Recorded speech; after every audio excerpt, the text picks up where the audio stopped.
I'm Dr. Andrea McSwain, and I'm here with Dr. Alicia Williams. She's an integrative cardiologist.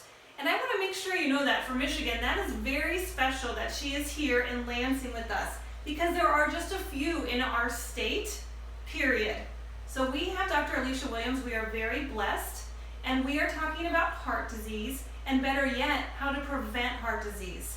Because it's so important that we think about how to improve our health every day and what risk factors are contributing to our risk for heart disease. But Dr. Williams has a very special ultrasound tool. It's non-invasive, it's inexpensive, and the information is invaluable. And it's called the CIMT, and she's going to do that on me today.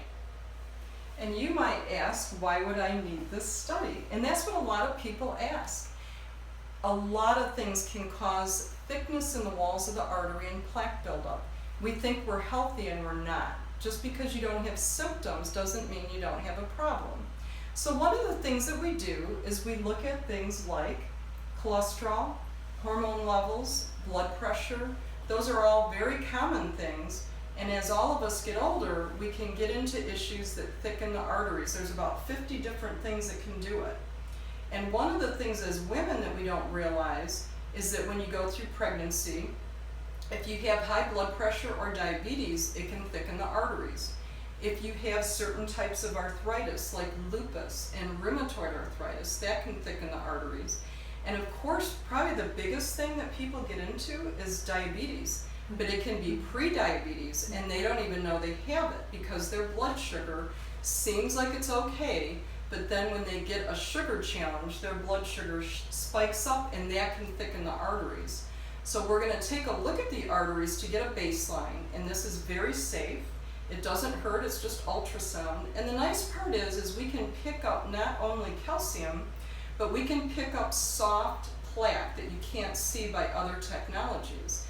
At the end of an imaging probe, no cutting, is just some water-soluble gel, and we just take a few pictures up at the neck. And then what happens is, as we gather information, what we can do is we can look at the actual thickness of the wall of the artery, normally just millimeters in size. The blood flow is here, and as we measure that thickness, we can see if people are developing problems. And it's very easy to recheck over time, and it's very cost effective.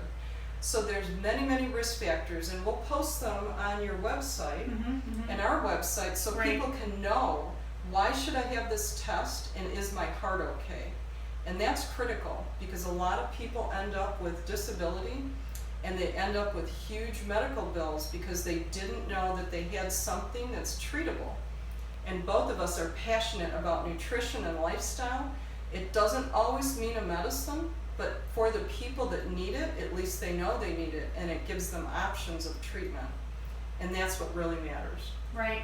Yeah. And there's so many issues that people are facing now. Heavy metal toxicity, as you've mentioned previously. Yep. Also breast implant syndrome, which is a really significant hypertension. And breast cancer. Breast cancer treatment affects the arteries. So how do we know if we're doing okay?